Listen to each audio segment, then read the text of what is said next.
Μπερέτα, παίζεις άλλο team. Παίζεις στο Γκάλιε με Mexican ρούχα και τσιτάρεις κιόλας. Τι θέλεις εδώ μας. Τζονί.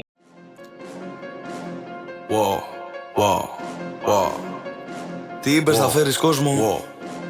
Περίμενε. Χρωστάς λεφτά και λες και μαλακίες.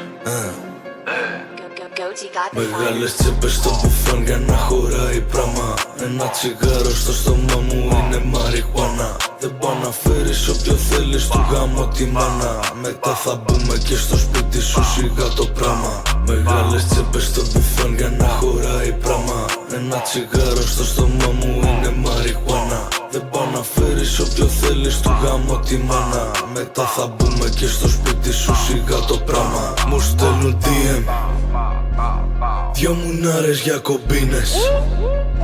Γουστάρουν να φοράνε φίρμες και να σηκώνουνε βιτρίνες. Θέλουν τα φράγκα σου, δεν θέλουνε παρτίδες. Πρώτο χέρι τι να μου πουν οι μπαρίκες. Γνωρίσες λίγο κόσμο, πες μου πως την είδες. Αυτοί που έχεις για μάκες μας παίρνουν πίπες. Έχω γραμμένα σε Δευτέρη τα χρωστούμενα. Για να κάνεις δουλειά περιμένεις Χριστούγεννα. Ζηλεύουνε το ξέρω μα δεν λένε τίποτα.